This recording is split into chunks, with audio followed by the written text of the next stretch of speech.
This is your friendly neighborhood atheist. What up, Bryce? How's it going? Good. Yourself? Pretty good. Thanks for having me back so soon. Although it's really a continuation of what we were just doing a little while ago. So I've never asked you this, and this came to mind. How did you come up with Bryce Aroni?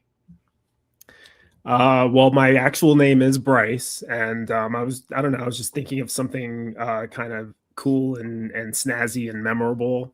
And then somebody, I think a former acquaintance of mine that I used to kind of interact with online said that. And he was singing it like, do you remember Rice-A-Roni, the San Francisco treat? Yeah, of course. So then he was just like, Bryce-A-Roni, the San Francisco treat. I like that. I think I'll go with that. So that's how that happened. So for those watching, this is part 2. Part 1 was last Tuesday, where we are reviewing my debate or conversation with Joel Settecase from the Think Institute. He is a presuppositional apologist. For those not familiar with it, it's a lot of fun to deal with. We most likely won't get through the whole debate again today, so we're probably going to be doing a part 3 to finish this off. So what we talked a little bit about it, but just before we get started, what again is your opinion of presuppositional apologetics? Yeah, I just think it's like one of the laziest forms of apologetics because it doesn't really require any introspection, any thinking. You've kind of just you've picked a position, and then you're going to do circular reasoning all the way through on that position. And right. The type of arguments they use to get to Jesus, you can't really you can use circular reasoning, but you can use that to get to Muhammad, you can use that to get to the Hindu gods, you can use it to get to no gods. It doesn't really, you just start with your conclusion and then build premises around your conclusion until it leads you back to your conclusion, Right.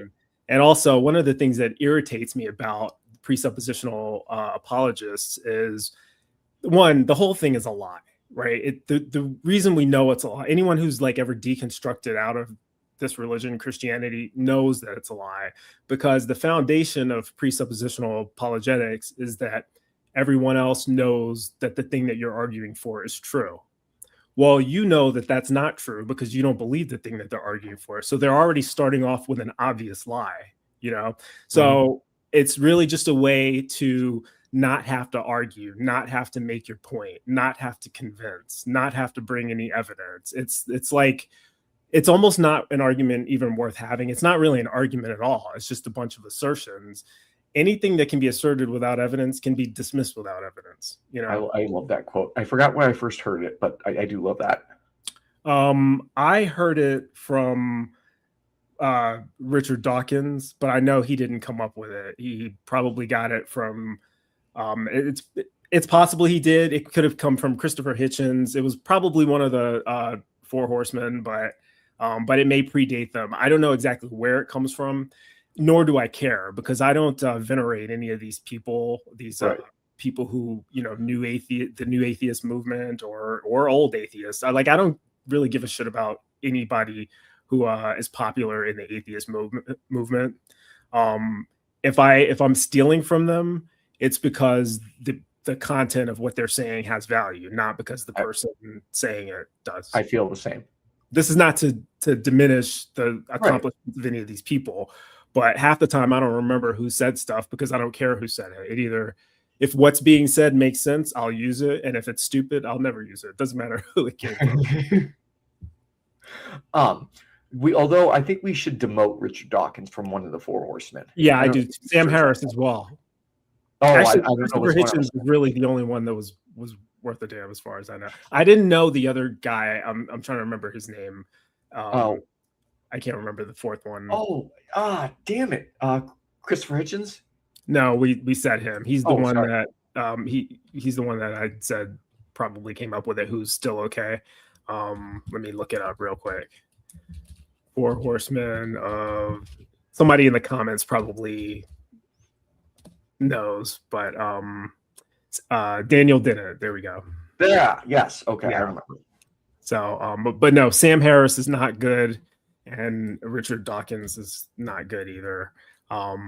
People can be correct on certain on certain points of view, like certain topics, and then they can be silly and obnoxious on other things that they have no expertise in, and that's Richard Dawkins and Sam Harris, frankly. Unfortunately, the two that are still alive are the ones that I don't care much for, but they did make a lot of good arguments against Christianity and Islam, especially. They are really Islamophobic, though. They hate Muslims. See, I don't know enough about it, so I can't speak to that. And so this is not in any way a dig at you, but I do feel that the atheist community overuses Islamophobic a little bit too much. And again, I'm not saying you're doing that. I just feel sometimes like I could just be critiquing, or someone could just be critiquing Islam, and they're more quick to jump down someone's throat and be like, that's Islamophobic. It's like, no, I'm just equally saying Islam is just as bad as Christianity. Well, here's the thing, though. You're not wrong. There's a lot of people who would consider me Islamophobic because I think it's a shit religion, and I go on, I go on these little chats and Facebook groups where I publicly demean people who advocate, Muslim apologists. I'm just as harsh towards them as I am the ignorant Christian apologists. Like, I don't discriminate. The difference is I don't discriminate. Sam Harris specifically targets Islam. He spends a lot more time on Islam than he does on Christianity, and they're both bad. Richard Dawkins says that he's a cultural Christian. He doesn't believe in any of the supernatural stuff, but he identifies with the culture that it came from, aka white European, civilized culture is where Christianity comes from in his mind, and Islam comes from the savages, right? In the brown region of the world. He's not using these words, but it's obviously the arguments he's using are coded towards that, and that's, to me, what makes it Islamophobic.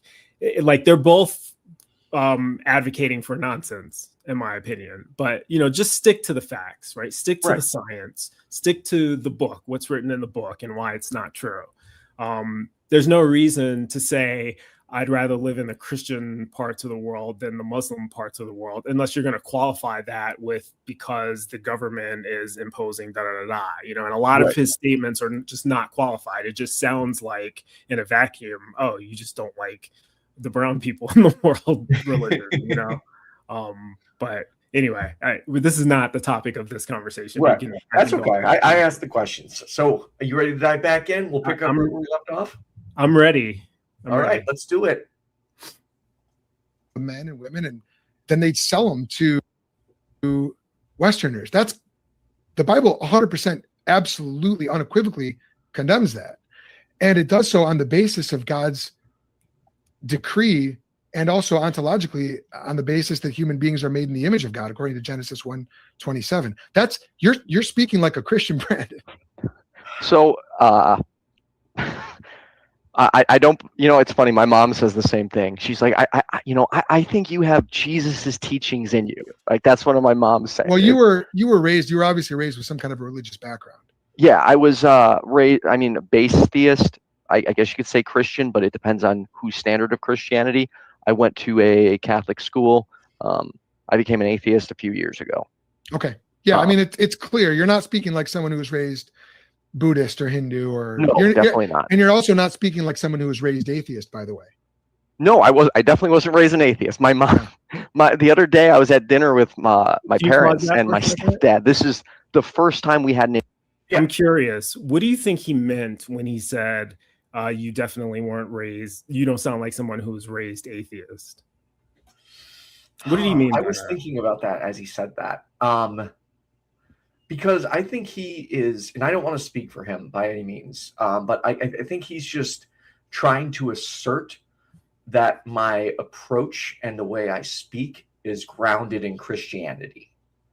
Yeah. Is that what you think, or do you have a different perspective?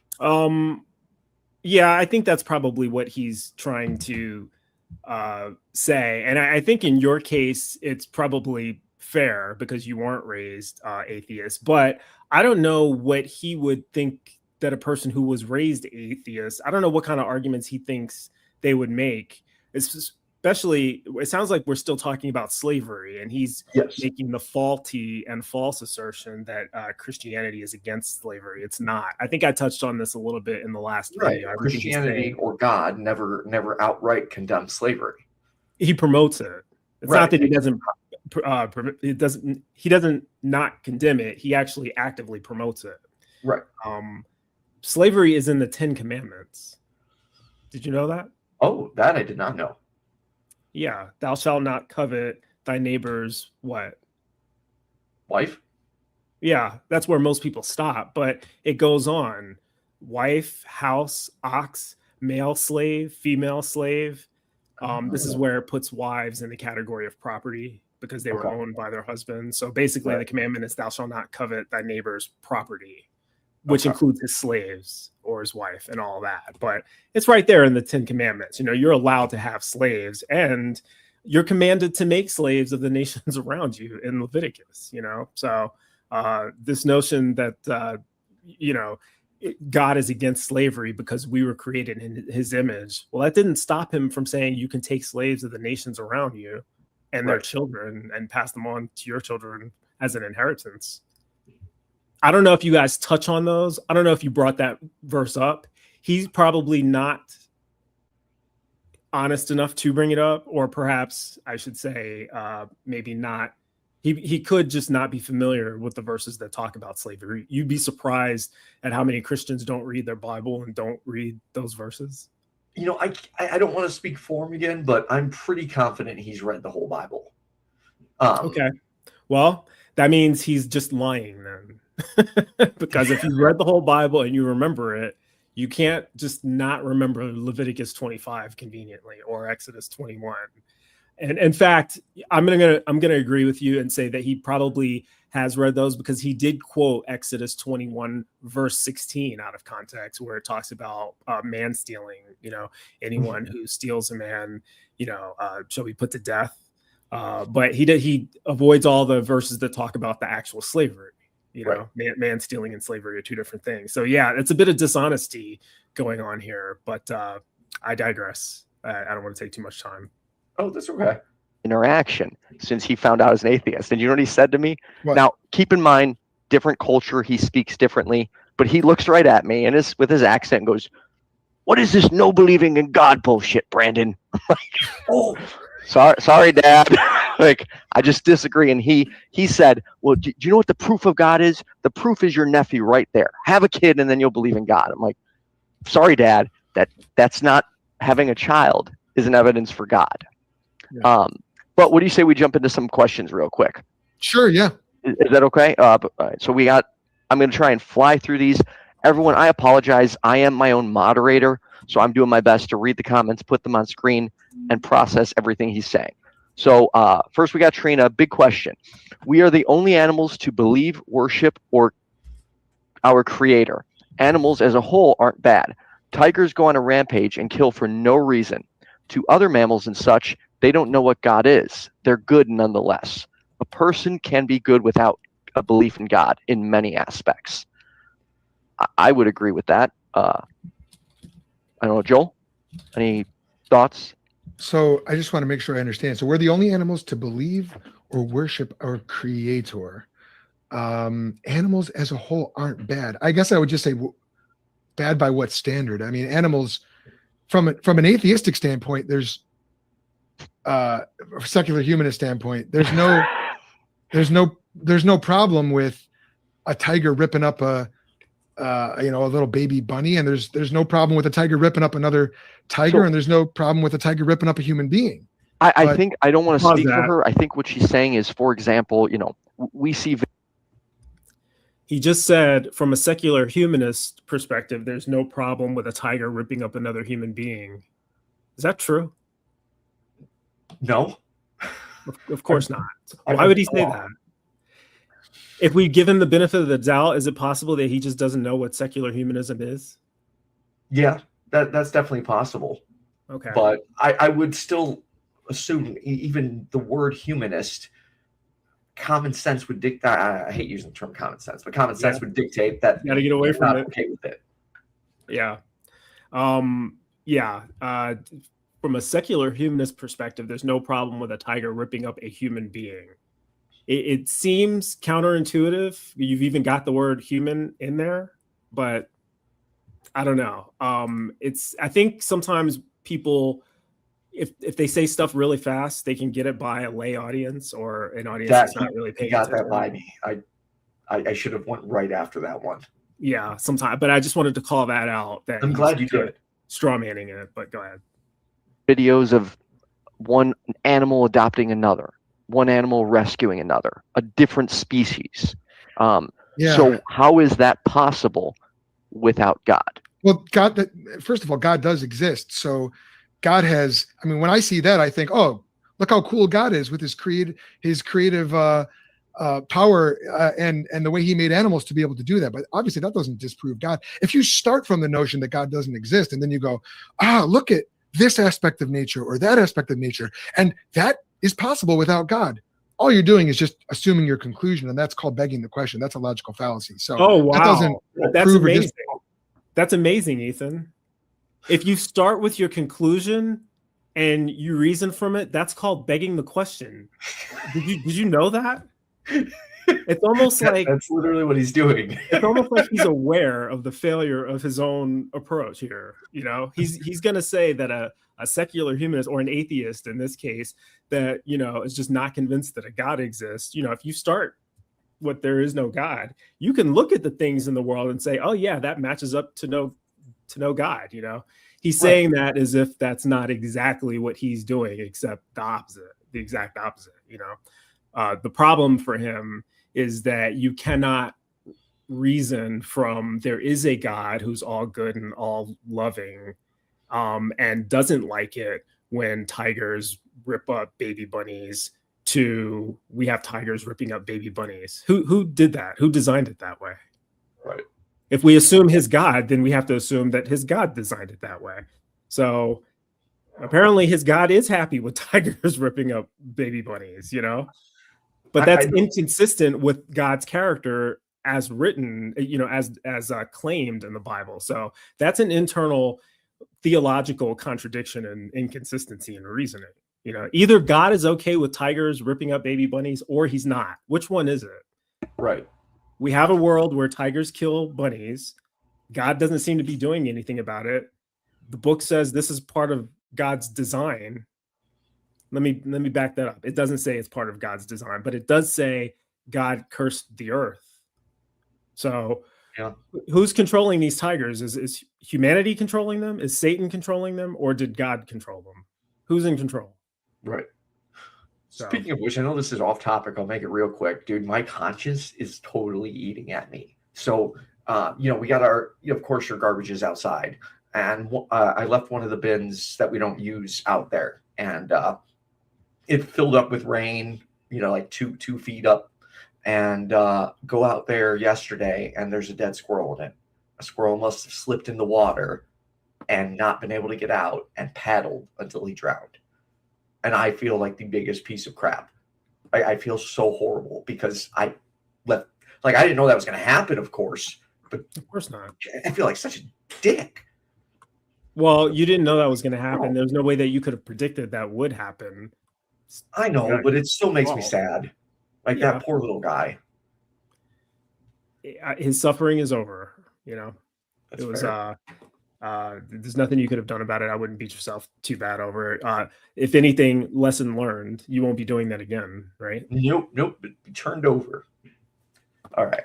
Prove anything either way. If you start with God, you say, wow, praise God for that amazing example of his grace and his creativity. If you don't believe in God, I mean, who cares? It's a bag of protoplasm interacting with another bag of protoplasm. It's like, there's no meaning in that, objectively speaking. I might like it, but I mean, how is there no meaning in it?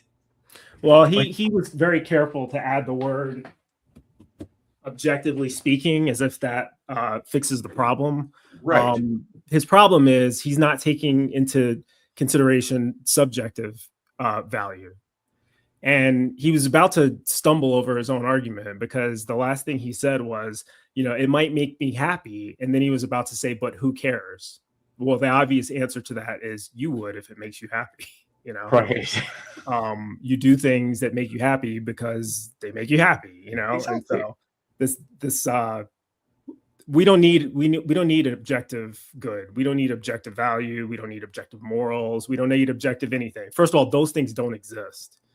There's no such thing as objective value. There's no such thing as objective morals. That's why he can't demonstrate any. He can only assert them, right? Right. We can demonstrate subjective value and subjective morals. We can demonstrate that all the time. He wants to say who cares, but that's literally the only thing to care about because that's the only thing that exists. Mm-hmm. So, yeah, good point. It's personal preference, but it doesn't signify anything about the moral goodness or badness of what I'm looking Come at. on, Ethan, take the fucking comments off the screen. Is the atheist point? Oh, sorry.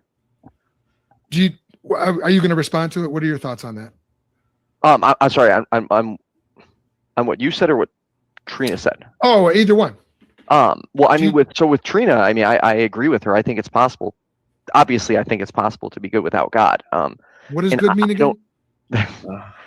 Good is relative. So I guess we can. Whoa. Good is relative? Sorry. Not relative. Good is not relative? Okay, so real quick, and this is a dumbass question. When you say good is relative, what does that specifically mean?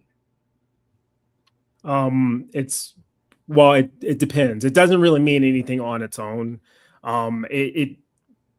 Good is relative to bad. They're like inverse terms of each other. And so, but you have to have a goal in mind. If you don't have a specific goal, then good and bad don't mean anything. It's like saying hot or cold. What is cold? The opposite of hot. It's the opposite of hot, right? It's right. They're relative to each other, but in the absence of like some particular goal, if we're not talking about a specific kind of thing that requires a certain temperature, then cold and hot don't mean anything. And it's the same with good or bad. Good or bad only matter if we're pursuing something, some objective, right? And so if the objective is well-being, which you did define, I remember from when we did this, the first part, you defined that as well-being. Now he's pretending he doesn't know what it means, and which is an improvement because in the last video he switched it to personal preference, and he kind of just tried to throw that in a little while ago. He wants good in your worldview or in the secular humanist worldview to mean personal preference, but that's not what it means. Nobody thinks it means that. Right. That's just what people who straw man secular humanism want it to mean. Good means well-being now, with respect to morals. You know, we're talking about morality, how to treat each other, positive outcomes, things that are beneficial, desirable, that sort of thing. And so that's what good means. But he's going to try to reduce it to personal preference so that he can say that it's, it doesn't really matter. Also, when you said good is relative, I think probably the word you were looking for is subjective, which means it can be different, depending on what our goals are, what is good for the world or what is good for mankind or humanity. People can have different ideas about that based on, what they're pursuing. So, for example, guns, right? I don't want to derail it into politics, but in America, a lot of people think gun ownership is good or the right to own a gun is good, right? You go to other parts of the world, Japan or Australia or the UK or Germany, they would say, no, nobody should. That the right to own for every citizen to own a gun is probably bad, right? And so what's the goal here? We have different ideas about what is better for safety. And safety is the common goal, but the method of getting there in that example is different. And because we have different methods of getting there, we're going to call gun ownership either good or bad, right? So that's a subjective opinion. It's when you have different goals that it becomes really problematic. Like if your goal is to get rid of all of the, what's some random group of people?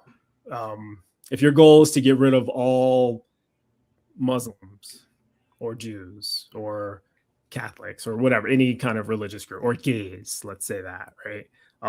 And you think that everyone should own a gun to be able to shoot that group of people that they don't like so that we can get rid of them. from their perspective, that's good because they're getting rid of the problem group. But from everyone else's perspective, it's bad because they're murdering innocent people and there's no cause to get rid of these other people. They're not a threat to you. You're just causing harm to humanity, right? And so it depends on what the goal is. Okay. I'm really getting annoyed with myself for leaving these comments on screen so much. It's driving me nuts. That's it. Is good. Do you believe good is objective or subjective? Oh, it's absolutely subjective. Subjective. Good, absolutely. Huh. So it is relative. Yes. So there's no objective definition to the word good.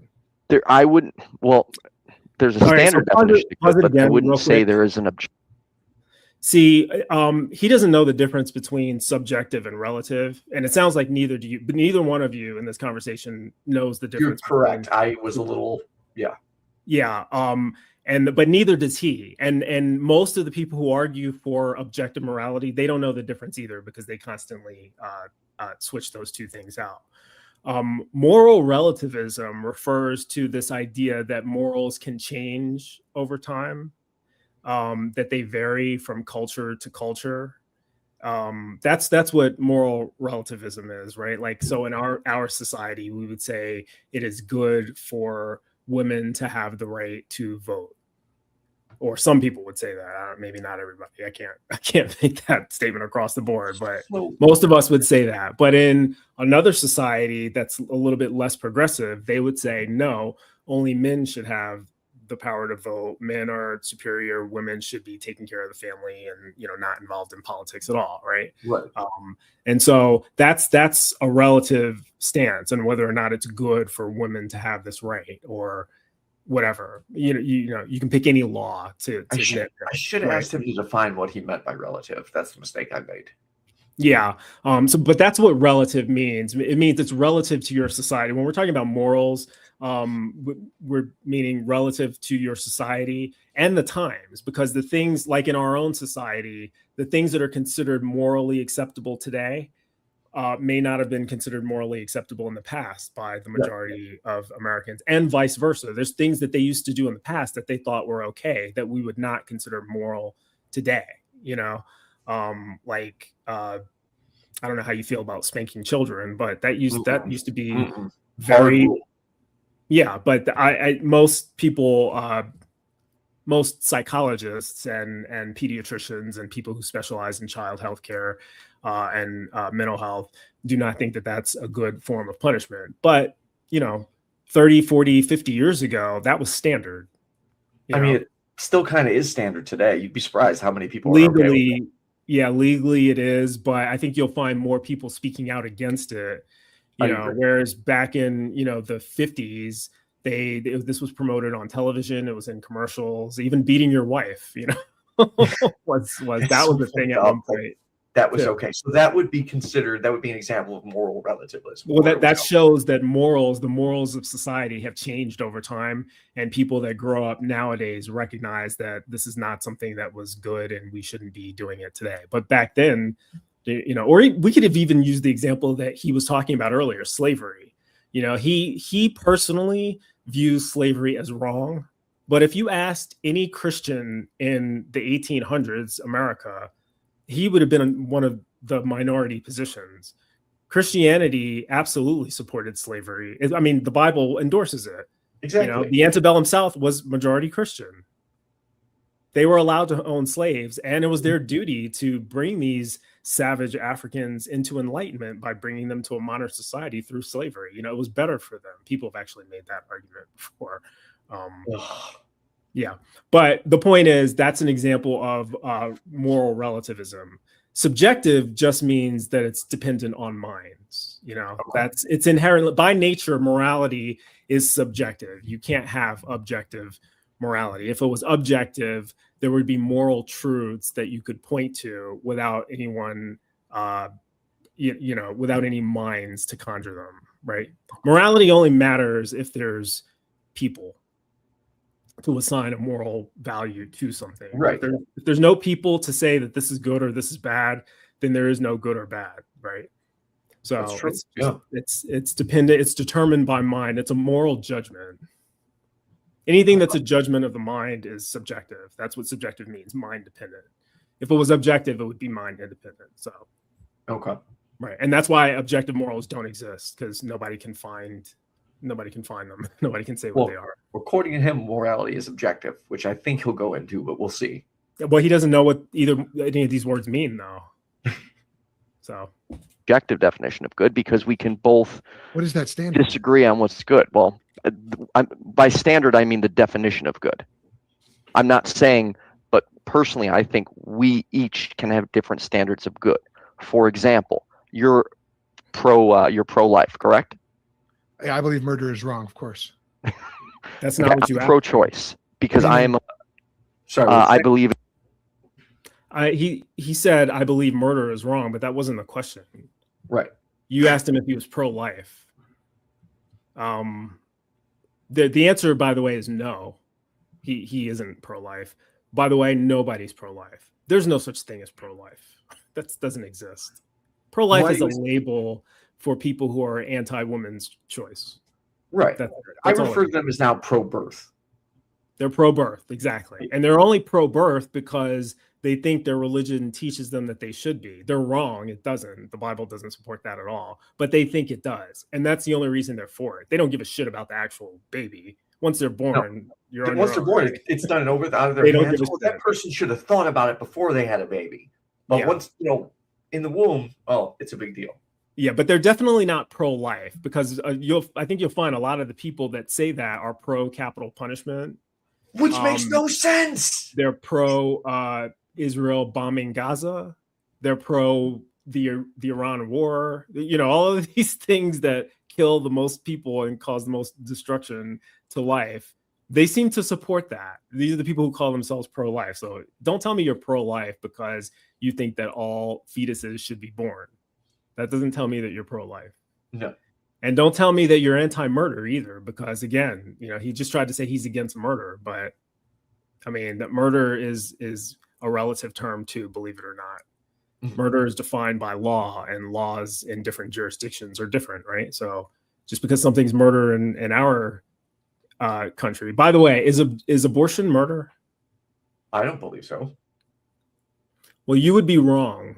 In Texas, abortion is murder because it's against the law. It's defined that way in the Texas law.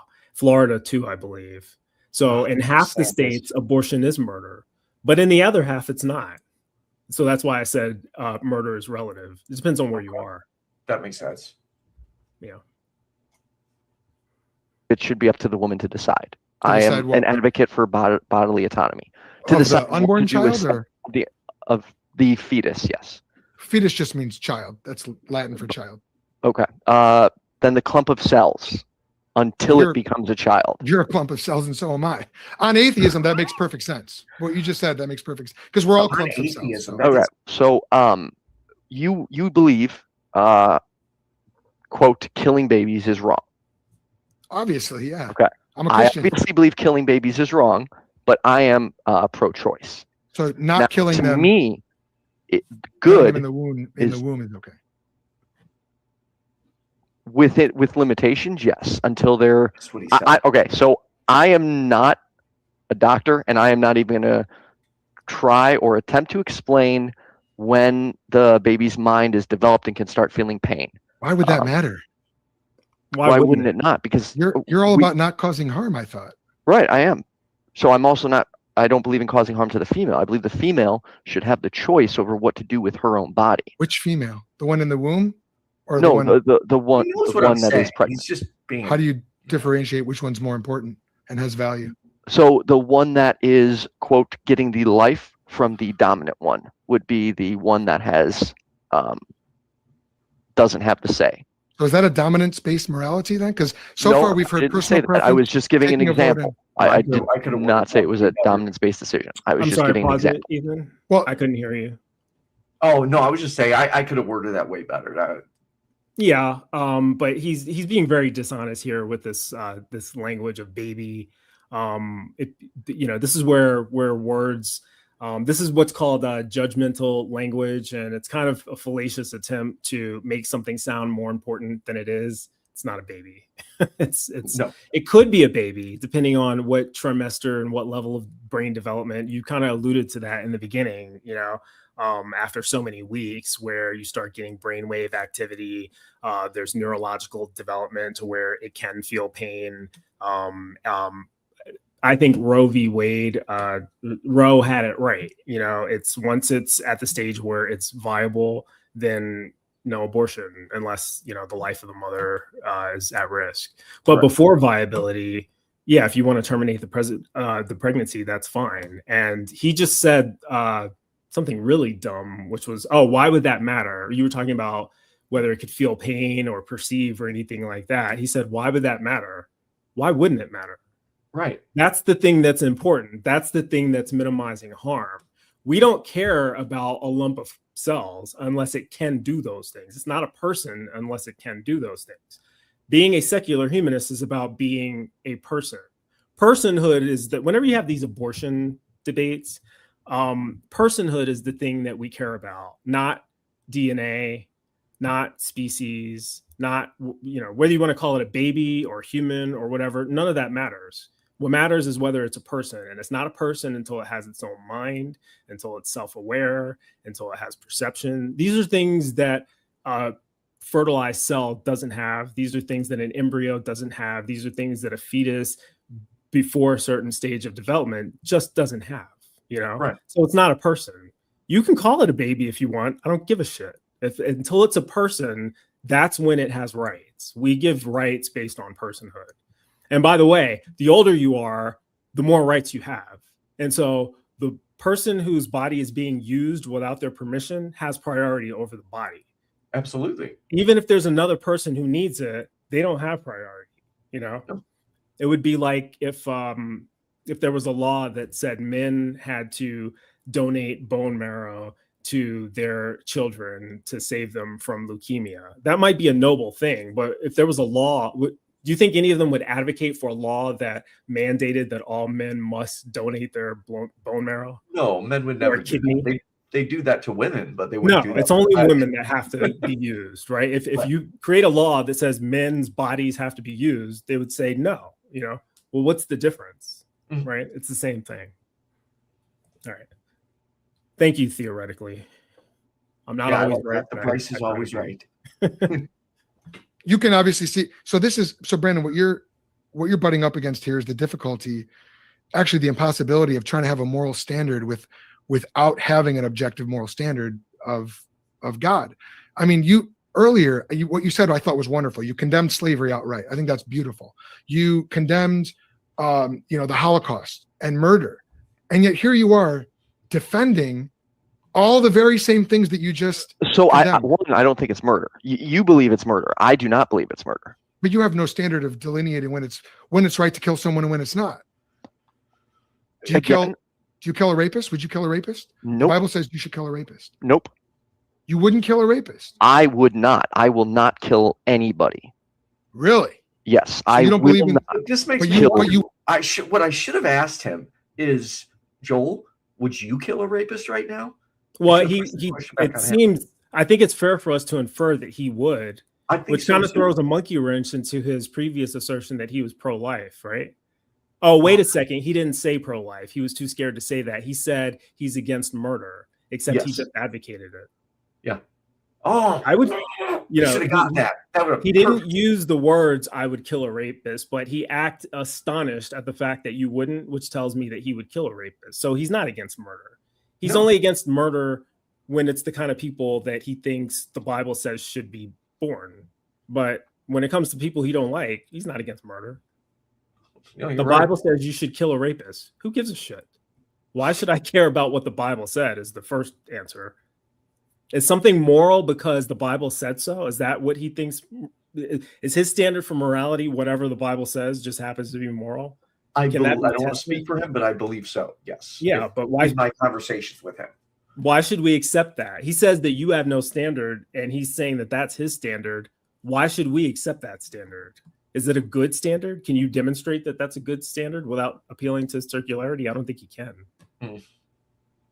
So, wouldn't kill the child of a rapist. Okay, I'm sorry. Say that again. Well, if you're pro-abortion, you're in favor of killing the child of a rapist. Let me be very clear. I'm not pro-abortion. I am pro-choice. Okay, I'm sorry. I didn't mean to put words. I'm in your mouth. pro-abortion. That's fine, because I just want to be very clear. Sure. I'm pro-abortion. This is where I should have clarified. It's okay for you to say not. Most people don't say that. Most people say I'm pro-choice, and that's fine, but I'm pro-abortion. I'm pro-abortion. I'm pro-euthanasia as well. So I'm very pro-euthanasia. Absolutely. Yeah.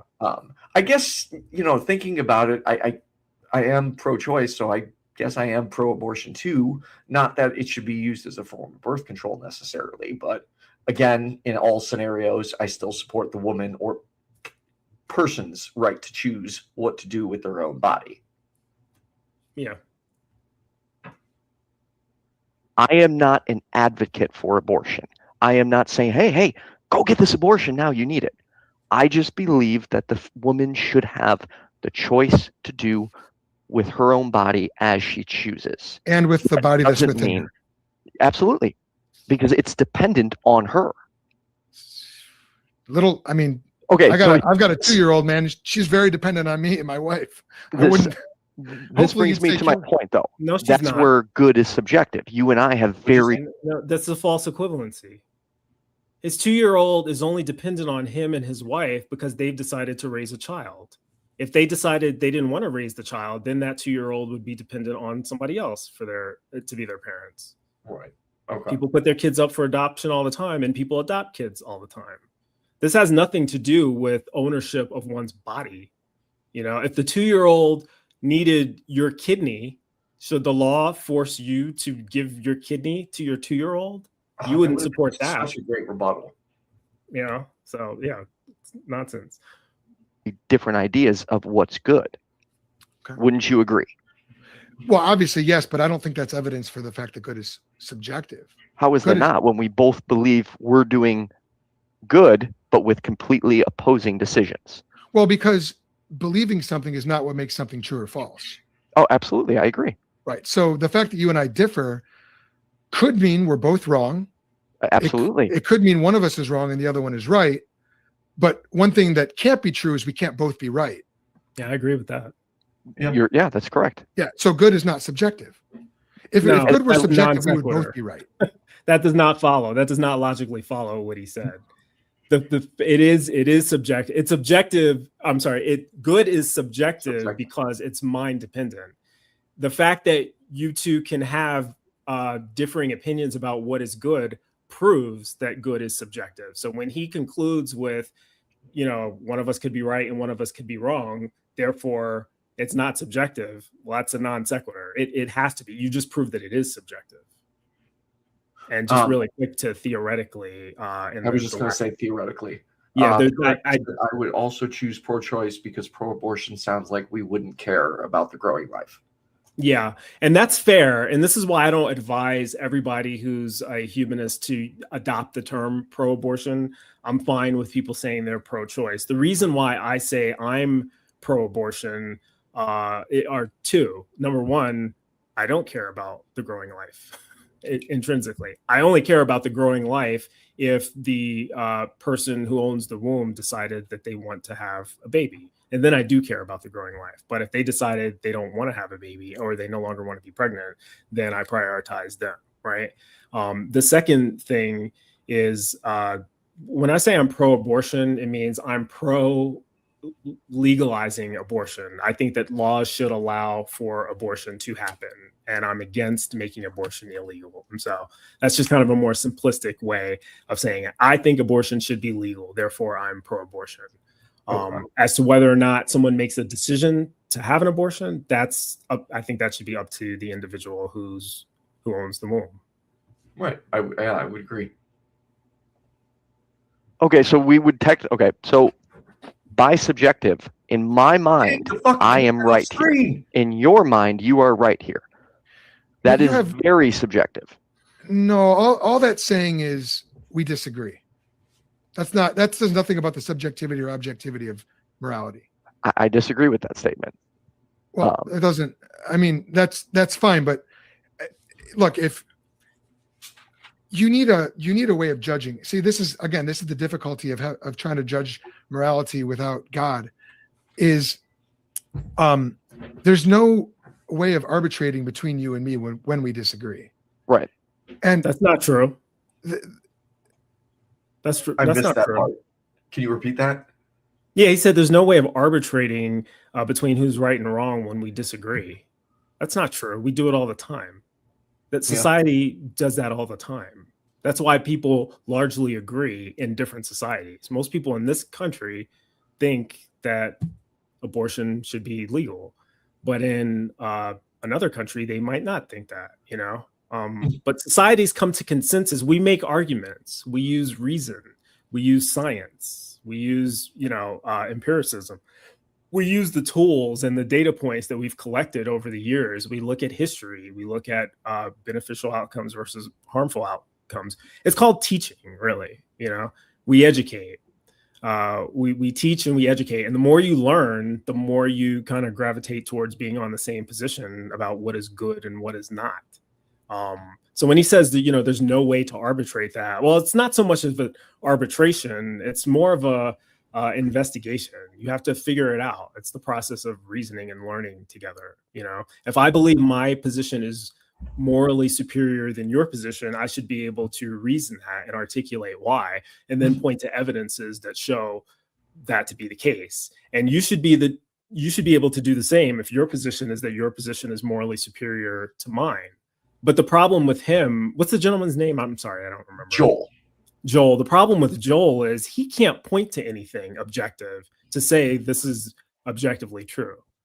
There's nothing objective he can point to, because in his worldview, morality comes from God, which is the one thing that he can't demonstrate. Well, and what I don't understand, and maybe this is a stupid question, so correct me if I'm wrong, but how can someone like him or any Christian say morality is objective? Because as I understand it, unless God specifically in the Bible laid out every single moral scenario you will ever deal with, how can they say it's objective? Does that make sense?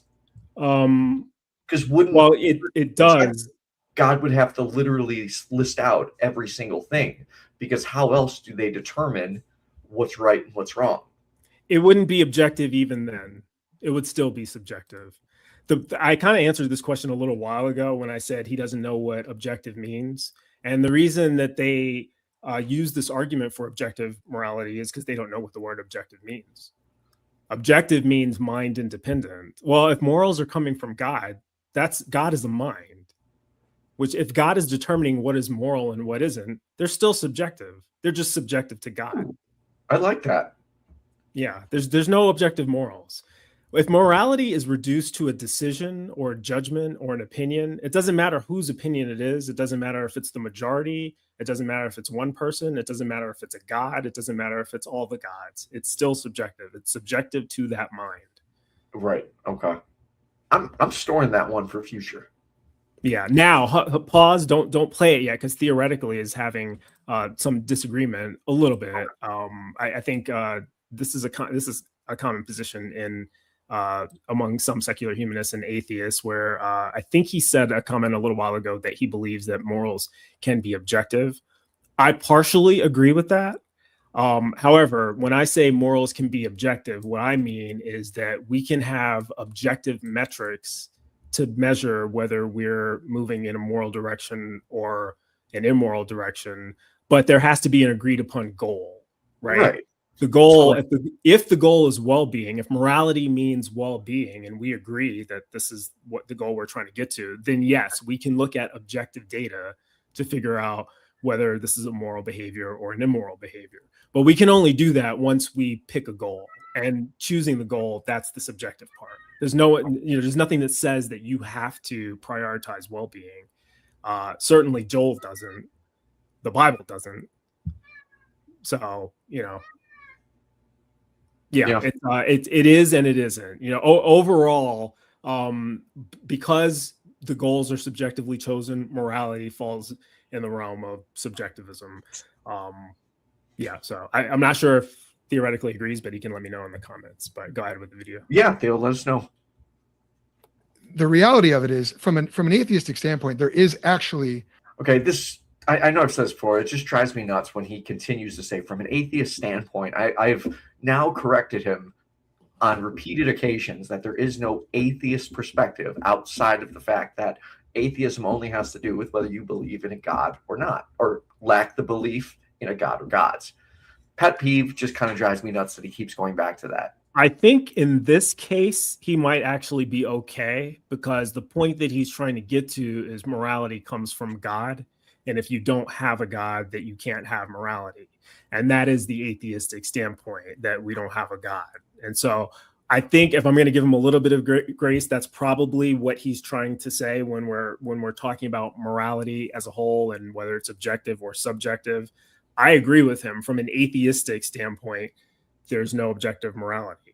The part that I disagree with is there's no objective morality in a theistic standpoint either. There's just no objective morality, right? Right.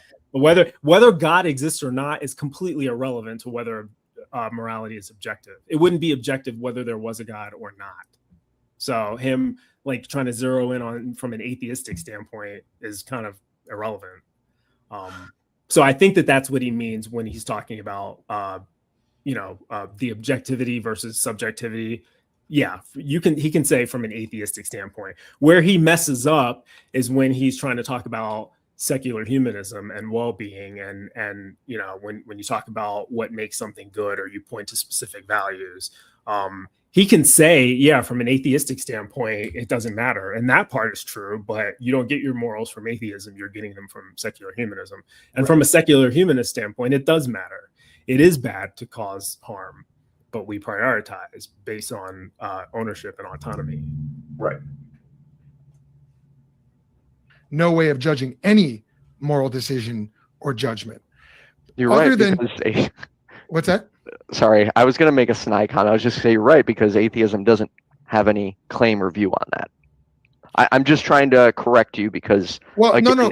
So there's a reason I keep coming back to atheism, and I know you don't like me using that phrase, but there's a reason I keep coming back to it, and that's because atheism, as we established earlier, I think, at least as I hope we established earlier, is the belief in no God. It's a lack the belief. Not again, no positive claim that there is no God has been made.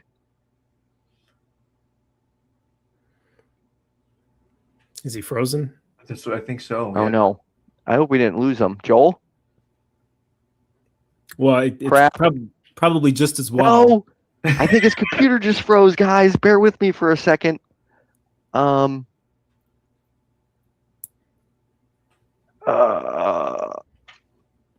not good. All right. While I'm waiting for him to rejoin, Rami, isn't the atheist point about my freedom ending when my fist hits your face a form of utilitarianism? Or is situational morality? What makes it ultimately wrong? Also, what if the fist does hit the face and I get away with it, and the recipient receives it without protest? Yeah, he just dropped. Hopefully he'll get back on. Was that then a wrong act? So first, my freedom ending when you fist hit your face, a form of utilitarianism. No, I disagree, because again, I did say I'm not basing my argument off the majority. I'm going to try and fly through these as fast as I can. There's a lot more. And again, I apologize, guys. I'm moderating myself. Hopefully Joel will be back on in a moment. We need more questions for atheists right now. Yeah, he comes back. I just don't know at what point. Anyway, so check it out. So next Tuesday, I'm really excited. Rick Lockhart will be joining us. Pretty excited to be. Bingo. Hey, we're back. I don't know what happened. Yeah, it just totally locked up. No, right. I've lost internet somehow. All right. Well, let's try and fly through these. We're so behind on questions, and we're totally behind on our topic. So okay. That was for Trina. It's not really a question of can you be good without God. The question is, what does good mean without God? Okay. Alex, best guess. Things are wrong or right based on a commonly shared goal. If we agree that unnecessary harm is undesirable, then based on that standard, fist hitting faces are wrong. There you go. That's it. Agreed? Simple. No, of course not. I didn't think so. No. Good is objective. I mean, again, I haven't articulated this yet, but no, goodness is not revealed to us by what we want, and it's certainly not revealed to us by by vote. Good grief, can you imagine if there's a difference between how we come to know what is right versus how things come to be right. So we might come to know what is right through various means. I could open up the Bible and see, thou shalt not steal. All right, pause. I could. So he spends a lot of time telling you what goodness is not. Goodness is not subjective. Goodness isn't about what we agree on. Goodness is not consensus, whatever words he just used. He hasn't told you what it is yet and how we know. No, I should have pushed on that and let him see what he said. He can't, though. So yeah, you probably should have, but he can't do it without appealing to something that he can't prove. He can't prove anything that he's saying. Yeah, you can open up a Bible and see "thou shalt not murder," but that doesn't mean anything. That doesn't prove that that's an objective standard for anything. Especially when murder itself, the definition is subjective. Right. But he's not going to tell you. He's only going to tell you why the inverse of his position is wrong. He can't tell you why his position is right. He hasn't done it yet. No, I think eventually we do get to it. I really should have had a moderator, but like I said, this was the first video ever on my channel. When someone says morality is objective, the thing you need to do right after that is say, prove it. They need to be able to prove that, because objective things can be proved, but he can't do that because the thing that he's asserting morality comes from is the thing that he can't demonstrate, his God. Right. Morality, even if he could demonstrate his God, that still wouldn't demonstrate that morality is objective, right? He just thinks it is because he doesn't know what objective means. But you have to be able to prove that. If you're going to say the morality is objective, then prove it. Show me where I can find it in an objective way. And he can't do that. No one can do that. No, I would agree. Steal something and then feel guilty about it. Or I could, steal something and then see the damage that it causes in society. Now, those three things are all ways of discovering moral truth. And this is something I wanted to ask you too, Brandon, is this. Do we discover moral truth or do we invent moral truth? Because if morality is subjective, then we invent it. And so this idea that, it all depends on what our common shared goal is. I mean, that's, that by definition makes anyone who opposes the group, any social reformer, is actually by definition immoral. So forget about Gandhi, MLK, Mother Teresa. They went against the norm, so they are actually immoral. How's that? Mother Teresa was actually kind of a piece of crap from what I've read about her. Yeah, she wasn't the best, but his argument to me, I don't see how he's getting where he got there. He's saying Martin Luther King and Gandhi and all these people were immoral because they went against the norm. So now he's changed the definition, your definition of moral again, which is whatever the norm is. You never said that, so that's a straw man argument. It's almost like he doesn't know what your position is. And to be fair, that could be because you haven't defined morality or goodness in a consistent way. Hang on. I agree. I'll give him that. Oh, the kitty. I had one in and one out, but the one that I locked out was annoying me. So now they're both out. And then they'll just beg to get back in again later. But yeah, no, this morality, he asked a question about objective moral truths. Do we just discover them or do we invent them? Well, neither, because there's no such thing as an objective moral truths. Objective moral truths don't exist. Morals don't exist, by the way. Morals are not things. You can't go find me a moral. Can you? No, but you can't. There's no such thing as morals. The morals are an idea. They come from the mind. They don't exist. Right, they're concepts of the mind, and that's what makes them subjective to the mind. Without minds, there's no morals. Right, but someone can still have morals, right? someone can develop a moral system. Morality is a system. It's a system of judgment for how we determine what is beneficial to us versus what is not beneficial. That's all it is. It's like math, right? Mathematics. Math is a system. There's no such thing as numbers. Numbers don't exist. They're just symbols that represent values, and we use them so that we can do mathematical equations, right?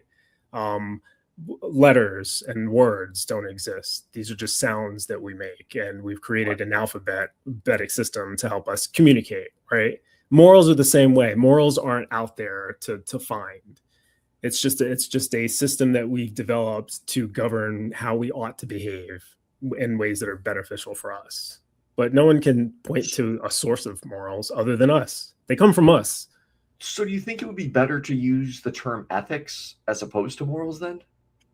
I mean, it's splitting hairs. It depends on how you define ethics. When I use the word ethics, I'm usually referring to an official guideline that has been codified in some way. So like we have, for example, we have medical ethics, we have business ethics, we have congressional ethics. Usually we put a word in front of ethics to show that among this body, this is the expected behavior of this group of people. Law enforcement ethics, cops are supposed to behave a certain way according to this. Military ethics, and they're usually defined somewhere, like military ethic that's defined in the Uniform Code of Military Justice, the Geneva Conventions, and these different things that tell us how military people ought to behave when deployed, the rules of engagement, right? So ethics are basically they're shared, agreed upon morals that a particular body kind of governs its own members. But so in that sense, they're based on shared morals. Okay. Same thing with laws too. Laws are just like the nationalistic imposition of morals. Usually laws coincide with what the majority of that society thinks is moral, but sometimes they don't. Sometimes sometimes our morality. This is where we go back to relativism. As morality changes and advances and progressives, the laws sometimes get left behind, and that's usually where you have a mismatch, right? Where you have laws saying this is bad, and you have people saying this is not bad. Right? Like marijuana. Is marijuana? Is it immoral to smoke weed? Hell no. No, but if you asked the same question 50 years ago, what do you think? A lot of people, yes. They would say yes, right? And so the laws there's a mismatch now, and whether that's moral or not. But yeah, I don't remember how I got on that. I think you mentioned the word ethics, and I just went off on a tangent. Well, that's okay. No, but they don't exist. They're just personal. That morals are based on personal values. Ethics are based on shared values, and laws are based on national values, or what's perceived to be national values that is enforced by the state. Okay. I'm not ignoring you theoretically, but I want to get through this, and I'll try to read through these and respond maybe after. So, because I know you're talking a lot of good stuff over there. I wouldn't agree with that. I wouldn't agree with that either, but I totally lost my train of thought on something you said. I'm going to keep flying through these comments real quick, so then we get back to the discussion. I did used to be a preacher, man, so I'm long-winded.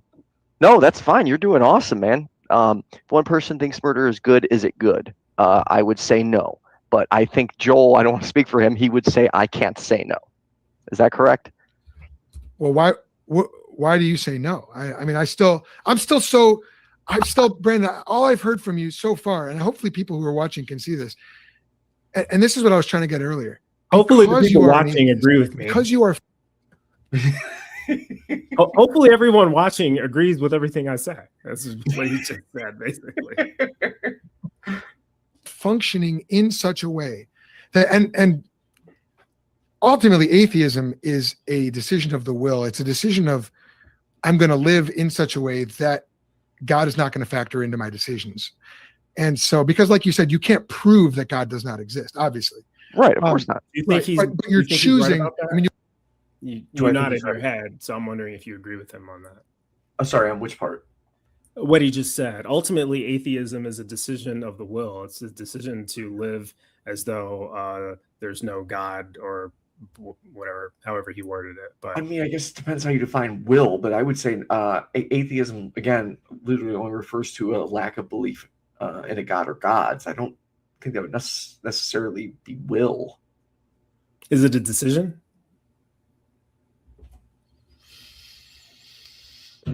It's you can't choose what you believe. Okay. So, like, sounds like the answer is no then. Okay. It's very clear. The answer is no, it's not a decision. If you can't choose what you believe, then neither atheism is a decision nor is theism a decision. So he's just wrong. Would you agree, though, that you can't choose your beliefs? Pardon? Would you agree, though, that you can't choose your beliefs? Yes. Okay. Beliefs are a matter of being convinced. Right. And It's usually things that knowledge, right? Well, things that convince us are usually not things that are in our sphere of control. You can't decide whether you're going to be convinced that aliens exist or that Bigfoot is real or that God is real. Something is either going to convince you or it's going to fail to convince you. But that's outside of your sphere of influence, right? These are things you don't have the will to decide what you're going to believe in or what you're going to be convinced of. You can act as though you're convinced. You can go through the motions, which is what a lot of Christians do, or people who say that they're Christians. But you can't will yourself to believe in something that's not believable. Right. You can't suspend your own rational faculties to change what your beliefs are. I was having this debate with two friends because they were trying to insist, two Christian friends, that you can choose what you believe, and I tried every example under the sun, but they weren't agreeing with me. Well, they can't if they're reading if they agree with what the Bible says, they can't agree with you, and this is another proof that the Bible is a lie, because the Bible says that you can. And where is it? Is it 2 Corinthians, where Paul says, it might be Romans, I can't remember, but the Apostle Paul teaches that God's invisible qualities are clearly seen so that no one is with excuse, right? And basically he's making the claim that people are aware of God's existence, but when they say they don't believe, they're suppressing the truth in their unrighteousness. So they're choosing not to believe in something that's obviously true. Now, that's what the Bible teaches. And so if you're a Bible-believing Christian, which means you've just absorbed this uncritically, you didn't actually stop to think if this actually makes sense. But if you believe that, if you were convinced by what the Bible says, then you have to conclude that everyone can choose their beliefs. It's wrong. It's incorrect. It's demonstrably wrong to anyone who actually is an atheist, or to anyone who's studied psychology and knows how the brain works. You don't get to choose your beliefs. But that is a wrong thing. But it is consistent with what the Bible teaches. Okay. And he just said that he was a pastor or something. So yeah, he was a pastor. So that would make sense that he would hold that position. Also, believe it or not, this is actually like this was during his more friendly times. He's gotten a lot more as I've watched his videos as he's grown. He's grown to a decent size, over 10,000 subscribers. He's gotten more aggressive and less friendly. Well, he's making money now. Yeah. If you got over 10,000 subscribers, then it makes sense to, this is a business. It's religion. His version of religion it's a scam. He's doing it to make money. It's to empower himself. It's not to help anybody. No, that's true. And Christianity. I think what turned my stomach the most, though, is when I saw his video. I didn't watch it, but I just saw the title, how to teach the Bible for children. And it just, just knowing that these presuppositional apologetics, far right-leaning alt-right ideology is being taught to, 5, 6, 7-year-olds, just, it doesn't sit right with me. It just Did you guys get into politics at all? In this one, I don't believe so. No. In our second encounter, I believe we did. But it's hard to remember. This was over 6 years ago now. So yeah. You call yourself your friendly neighborhood atheist. I mean, obviously, there's something about that title. So the problem is, and again, I gotta push on this, is as a functioning in an atheistic way. I mean, if you prefer that, completely limits you when you're reasoning morally. All you can do is reason in terms of matter and energy, in terms of molecules in motion. That's it. How? That's the, well, are you a material? I'm sorry, I should have asked this right away. Are you a materialist, a naturalist? I'm gonna say no at this point. Okay, so you believe in spirit? No, I don't. I'm only saying no because I haven't. I hear that thrown around a lot, and I'm just gonna say no for right now. No problem. I Do should you have agree to define. Do you believe that's that a basic I mean, would you say that matter and energy is all that exists? All that exists? I mean, I guess it depends on what you mean by all. I mean, Well, do you believe in abstract? Do you believe in the laws of logic, for example? yeah. Or do you believe Do in? they exist? Yes. But do you believe in laws of morality? Okay, do me a favor, pause that for a minute. So I believe. So, what is your feeling about because I'm curious about your answers to these questions now Sure. as well. Would you consider yourself a naturalist or a materialist today? So a materialist, correct me if I'm wrong, means you just believe in everything natural, right? Nothing. No, that's naturalism. Naturalism is that only the natural exists, and there's no reason to include the supernatural. Everything that exists within nature. That's philosophical naturalism. And then there's methodological naturalism, which is an extension of that, basically meaning any phenomenon that can be observed is the result of nature and not the supernatural. We don't assume supernatural causation. Science, the way that science works is on the assumption of methodological naturalism. If naturalism isn't true, then science doesn't work. So, science what is materialism or a materialist? Materialism is essentially what he just said. It's the belief that only matter and energy, and I would also add dimensionality and particles, fundamental particles, the quantum realm, but physical things. It's physicalism is another way to describe it. Only the physical objects or physical dimensions exist. That's basically what materialism is. So, and then he kind of made a good analogy, or not an analogy, but a what do you call it? The inverse to that, where he asked you, do you believe in spirit? And my answer is no. But if you're defining spirit as something that's non-material, then no, I don't believe in it. For the record, I am a materialist. I think that the only things that exist are material or dimensional. Okay. So, but I don't know. I'm not pushing that on you. You don't have to be that to be an atheist, by the way.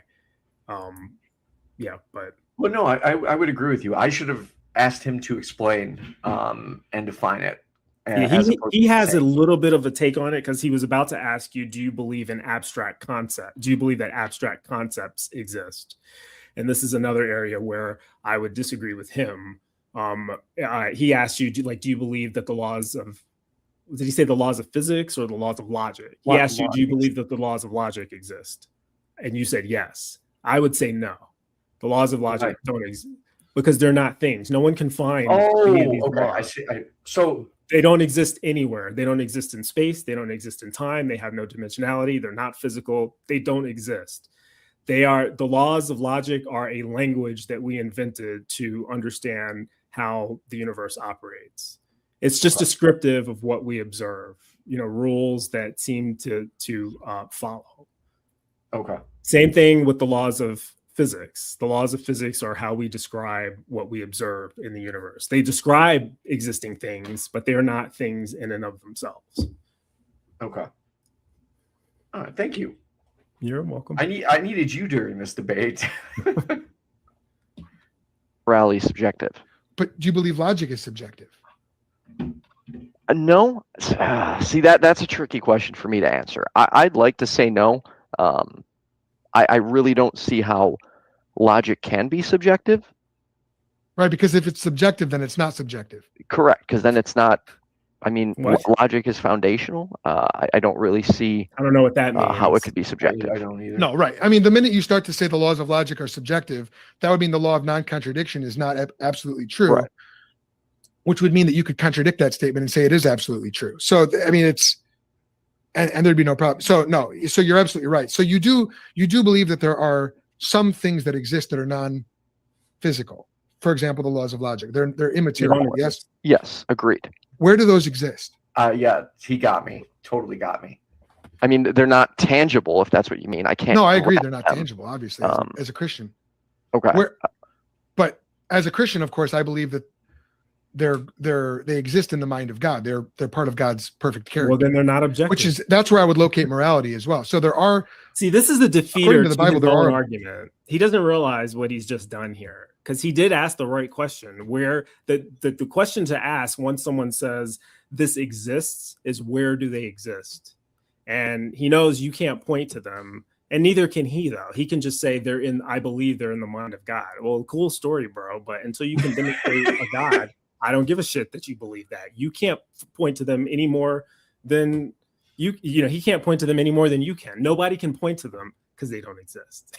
Right. Yeah. It's okay to believe they exist, but you can't demonstrate they exist. And there's no reason for me to accept that they exist. Right. Objective moral values and moral commands and obligations. Even one of those is do not murder. This is why you chafe at the idea of murder. Another one is you shall not kidnap and enslave. And that's why you chafe at that as well, because you're made in the image of God. Your difficulty is. Sorry, can you repeat that? There's no such commandment. That's not in the Bible. Thou shalt not kidnap and enslave doesn't exist anywhere in the Bible. Okay. He made that up. That's a little disappointing to hear that he's just asserting something that's actually not in the Bible. Well, he's pointing to Exodus 21:16, where it says that a Hebrew shall not kidnap his fellow man. But that doesn't say anything about slavery. That doesn't say anything about kidnapping of non-Hebrews. You don't just get to pick a verse and then say this means slavery when it's not about slavery. Okay. It's not even about people in general. It's about your fellow Israelites. Mm-hmm. That entire chapter. Really, Exodus 20, 21, 22, and 23, that whole section is only about Hebrews. It has nothing to do with anyone else in the world. Okay, good to know. So, man, you know your Bible. That's for sure. You can't argue without the laws of logic, and you also know that certain things are wrong. I mean, okay.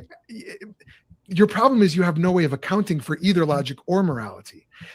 As a Christian, I have no problem with that because I believe in a God who is immaterial, universal, objective. He's knowable. He has revealed himself to us. So as a Christian, I get all these abstractions. I get logic, morality. I also get scientific inquiry. I get, mathematics. As a secularist, hopefully, as a secular humanist, you have no basis for any of those. And I'm not being mean. I'm not calling names. No, I didn't take it like that at all, man. We're good. All you've told me so far is that you prefer certain things. And Brennan, I didn't say all anyone can say to that is, so what? Okay, you're correct. So he's right. I like in this sense, I have not at all in this debate defined anything. Yeah, well, you tried to in the beginning, but he like stomped over your definition and he conflated it and muddied it so much that you both forgotten what it was. But you did mention, I remember you saying well-being. I did. Yes, you're right there. That's how you defined morality, but both of you have forgotten that at this point in the conversation. And so, and he was counting on that because he needs, again, I've said it a couple of times already, he needs your definition of morality to be your preference. And the reason he needs that is because that's that's the only way that his script works. Right. That's the only way. If you can reduce morality down to preference, then you can say, well, who cares? But if you make it well-being, you can ask who cares, but it's a stupid question because the answer is everybody who's alive and wants continued health. Mm-hmm. We disagree about how to accomplish it, and that's where you have people judging acts as moral or immoral. But Once you define what it is, then it's objective. We have objective ways of seeing whether we're doing it or not. Right. But if you just say, if you can reduce it down to personal preference, then yeah, it's like, who cares? So regarding what Theo just said, secular humanism equals secular natural law theory, a moral realist secular law philosophy. I'm not familiar with that. Are you?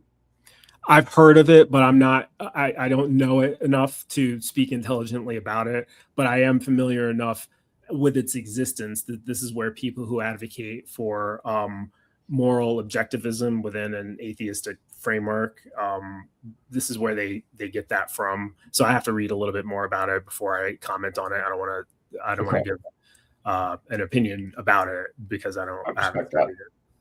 Yeah. Oh, let me hit on this. This comment brings up an interesting point. Demonstrate that God is the answer. So, one, can you make me a believer right now? Show me what convinced you God exists. Use that to convince me God exists. Use what? Whatever convinced you that God exists, said evidence, or whatever. I've never not believed in God. What about when you were born? I don't remember when I was born. Right, but I would assume you would agree that you weren't a Christian when you were born. No one's born a Christian. Right. Just like no one's born. Everyone's born. No, everyone's born an atheist. There's a famous quote that I really love. Statement. Everybody is born an atheist until somebody starts lying to you. That's one of my favorite things. That's arbitrary. How could you possibly know that? Okay, so if a baby is born, do you think it has a belief? This is a stupid direction. Everyone knows God. Yes, of course. How could you possibly know that? A baby who can't comprehend. See, he keeps asking you questions meant to challenge your assertions, which was a fair one. You know, when you said that everyone is born an atheist, and he says, "How could you possibly know that?" There is an answer to that. He didn't give you time to give the answer, and I don't know if you had the answer in mind anyway. But there is an answer to that. But then he just says that everyone is.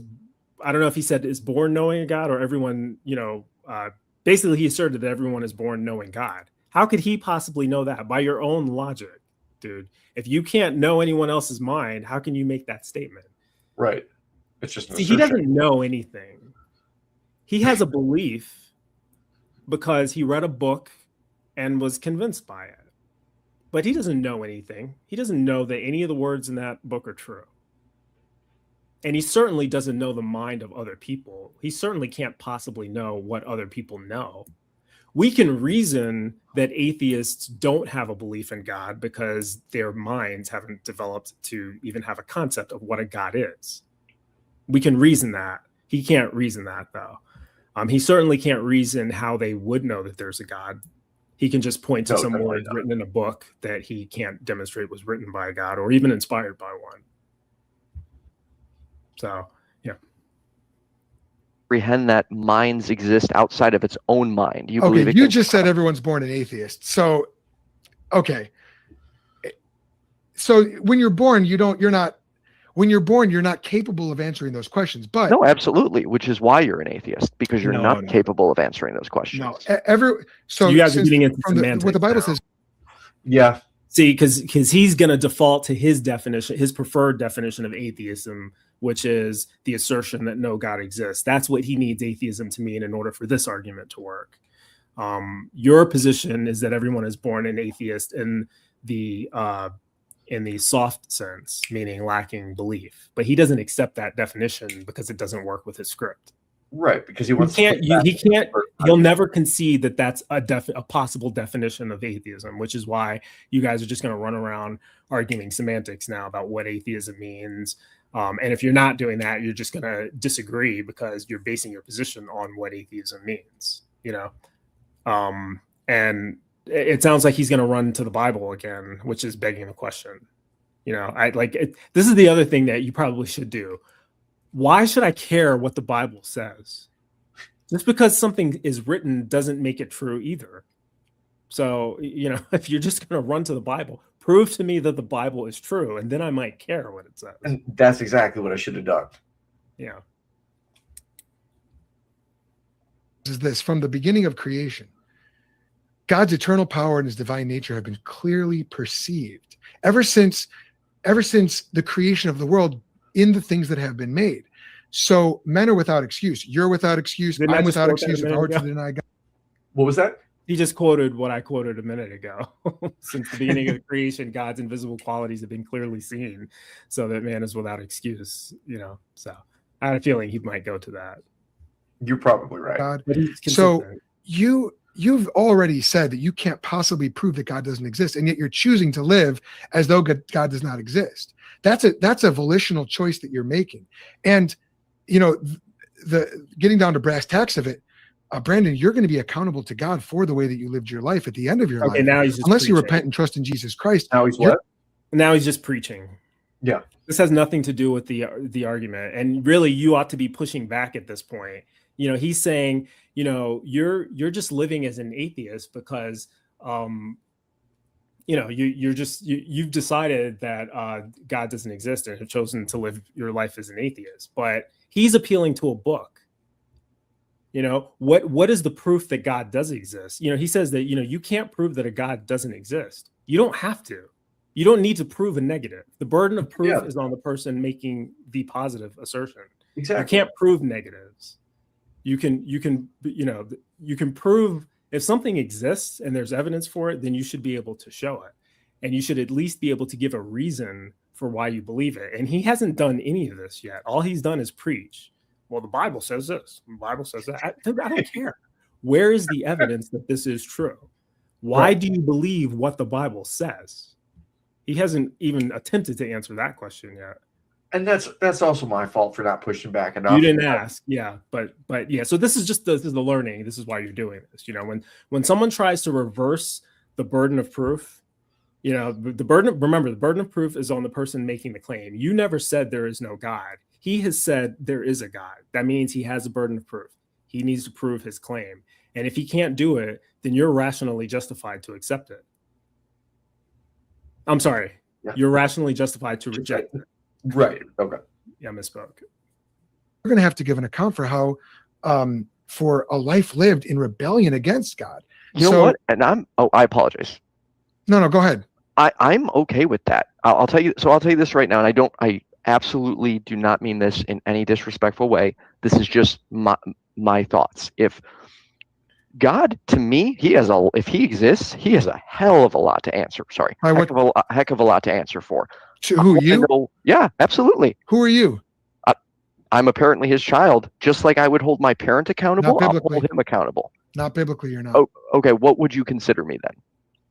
Right now, I would consider you a human being made in God's image who's a sinner in need of repentance. Okay, so that's what the Bible says. The Bible does not call you a child of God. Not unless you... Wait, I thought... Okay, you know this better than me. I thought we were all technically children of God. That's a denominational thing.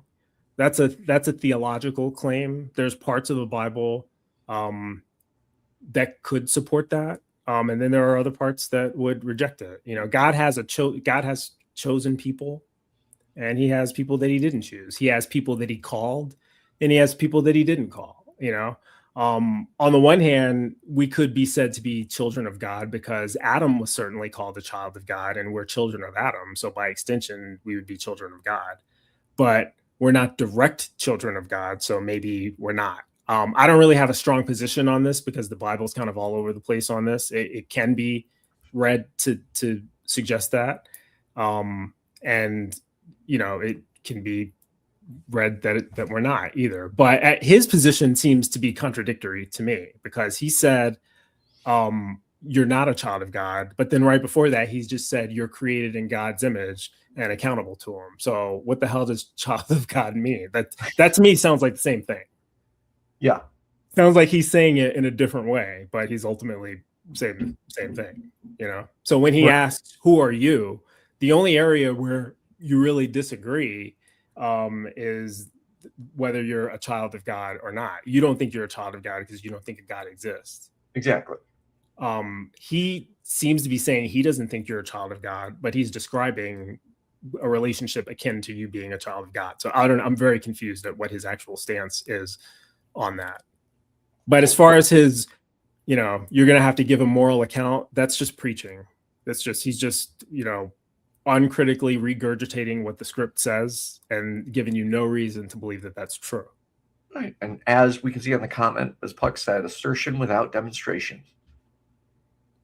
And hear me when I say this. We have to be, if we're going to use biblical terms, we have to use biblical definitions. Sure. So in John chapter 1, verse 12, it says, to all who received him, Jesus, who believed in his name, he gave the right to become children of God.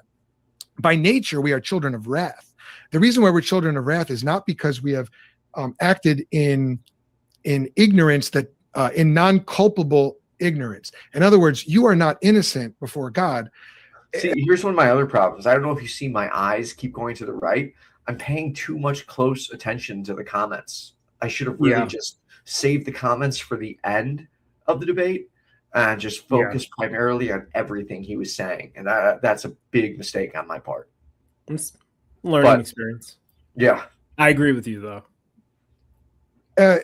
You yourself say that you can be good without God, but you haven't gone, unless you're going to debate this, and feel free to disagree with this, but you haven't gone your entire life even without violating your own moral standard. So by your own, of course not. Right. So by your own definition, you're not good, right? I've made mistakes. No, absolutely. I would say I have tremendous work to do on myself. Right, so by your own definition, you're not good. How are you going to stand before God? You see what I'm saying? Okay. So if he exists, and if he lets me stand before him, the first thing I'm going to say is, dude, what is wrong with you? You will not call him dude. I will absolutely call him dude. I would say this to my parent, to anybody. He's not your parent. Like I said, I would say it to anybody. Okay, now he's going. I think you've got to misdefine. He's what? Well, now he's ignoring the Bible, because the Bible says that he's your father. Jesus calls him father. He says that he's your father and my father, so he is a parent. But I'm more curious about his claim that by your own standard you're not good. Is that true? I hope I'm a good person, but I won't claim I'm a good person. I just hope I am. Do you think you are? I think so, but I don't want to say yes, I am. Why not? I'm doing my best to be a good person. Do you think that you do more good or more evil based on your standard? Based on my own standard, I think I do more good than evil. Okay. Can you, off the top of your head, can you think of any evil that you do according to your standard? Currently, like at this exact moment, or in the past? We'll go in the last 4 years. I'm sorry, in the last 7 years. When was that video made? 6 years ago. In the last 6 years, have you done evil according to your own standard? Have I done evil? No. Have I made mistakes? Yes. Well, mistakes are irrelevant, because mistakes aren't accounted for in morality. Okay. You can make mistakes and still without being immoral. Okay, so if we're taking mistakes out of it, then I'm pretty confident. I've not done anything evil. Okay, then why wouldn't you? But you are confident that you have done good in the last 6 years. Yeah, I don't want to sound like arrogant by any means, but I feel like I'm doing what's right, doing my best to be a good person on a daily basis. Fighting for equal rights, trying to educate people. Doing charity work. I'd say that earns you the right to consider yourself good according to your standard. If you can't think of a single evil thing that you've done in the last 6 years, and you can only think of good things that you've done, then according to your standard, you're good. That's what being good means. Doing good things. Yeah, but the way you word it makes it sound like I'm saying, I'm not doing anything wrong. No, well, wrong is, if you're doing something wrong, morally wrong, then you should be able to articulate or remember what it is you've done. But when you say you've made mistakes, people make mistakes all the time. Mistakes aren't necessarily immoral things. They can be, but they're not inherently, Right. So would you define yourself? If you drop your iPhone in the sink, you made a mistake. Especially if you had it sitting on the ledge of the bathroom while you were washing your hair or whatever, you made a mistake. But there's nothing immoral about that. I see what you're saying. You just made a mistake, right? Right. Yeah. Okay. So to throw the question back at you, would you consider yourself a good person? Yes. I would agree with that. You seem like a great person. Yeah. Now, here's the thing. That doesn't mean that I've always been a good person according to my standard. For the first half of my life, I was a shitty person according to my current standard, but my standard was different. I used to think being a good person meant being a Christian and condemning things that really shouldn't be condemned, or I see no reason for them to be condemned, and promoting things that are clearly evil according to my standard now. So I can look back at certain eras of my life and say, no, I wasn't a good person because I had these immoral beliefs and I was preaching immoral things, right? But now, since recovering from that, yeah, I'm a good person according to the standard I have now. I would be a bad person according to my old standard, though. So this is where my morality has changed. I would actually agree with you then. I would back then consider myself a bad person now. Yeah, you were probably worse than me. Maybe, I don't know. I don't know enough about you back then, but I was definitely dude. I saw. I always look at my memories on Facebook, and I do too. I have officially seen one of the most fucked up things I ever said. I showed it to my girlfriend. She's like, "You really wrote this?" I'm like, "Yeah." And this is like, normally I'll share my memories, like update, like, "Hey, this is what I used to think." Da, da, da, da. This one, I'm actually kind of like too scared to share because it was a stupid fucking asshole thing to say. And I just can't believe I was capable of such dumbassery. Yeah. But without getting too far off topic, before we go back to this, theoretically makes an interesting point. So I'd love your feedback on this. iPhone equals supported child labor. How do you feel about that?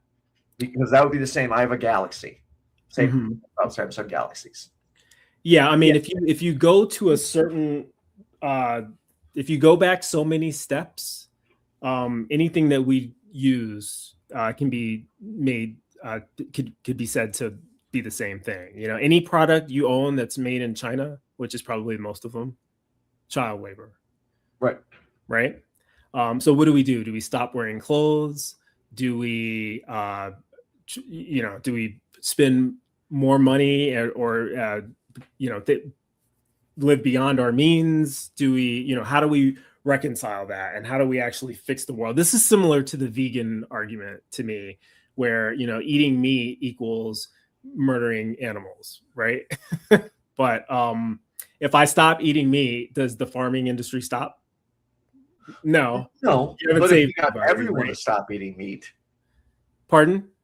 If we got everyone to stop eating meat. Yeah, but is that realistic?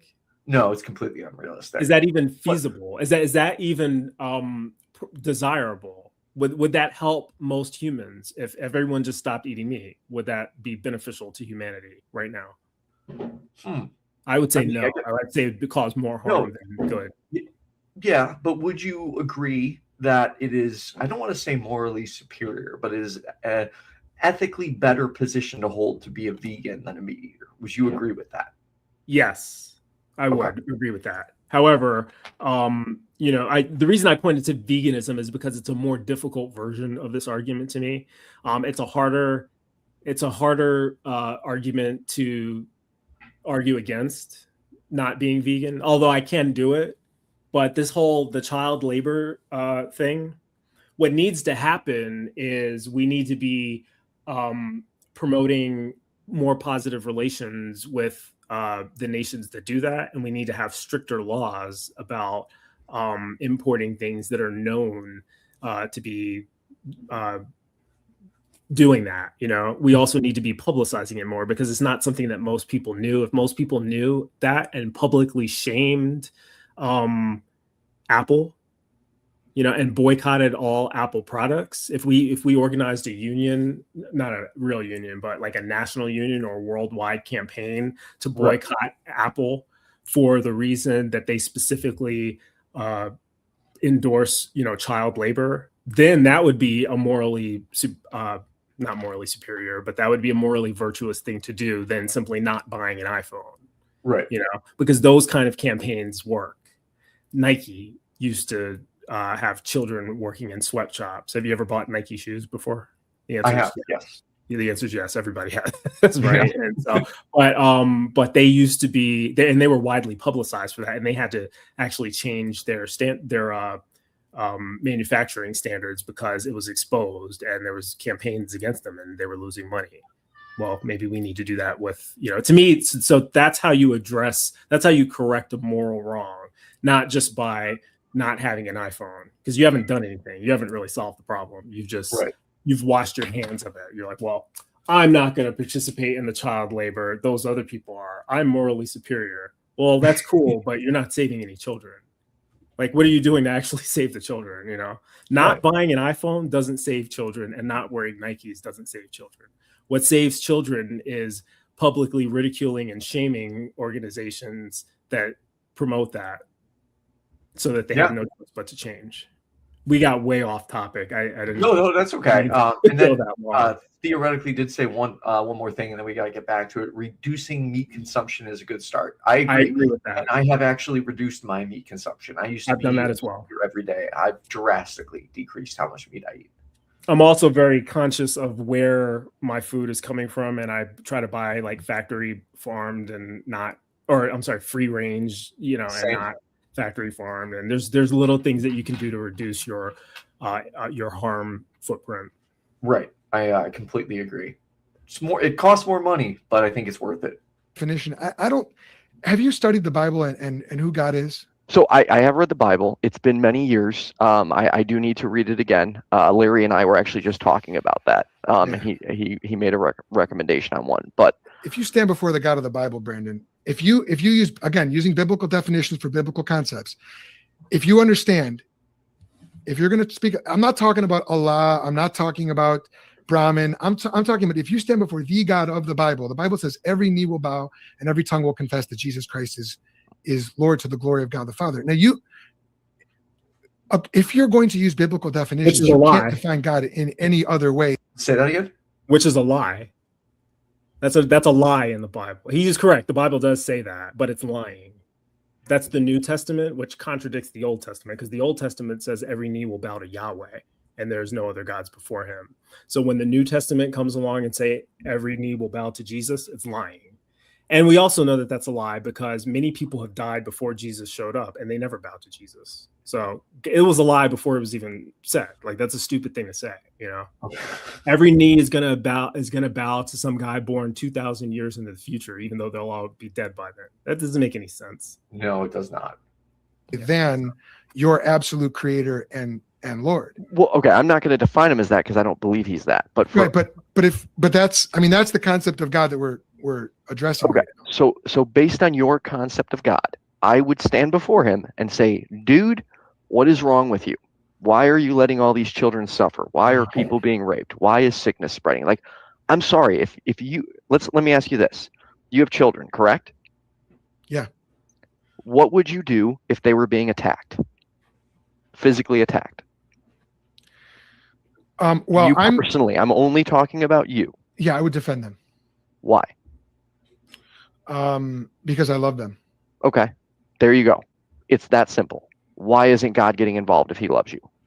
Well, how does the Bible answer that question? I don't know. You'd have to tell me. So let me first of all, if God didn't do what I would do, and yet he had a morally good reason for not doing that, would that satisfy you? Well, you'd have to be able to say what it is. Good reason. Say that again. He'd have to be able to say what that morally good reason is. Not God, but Joel.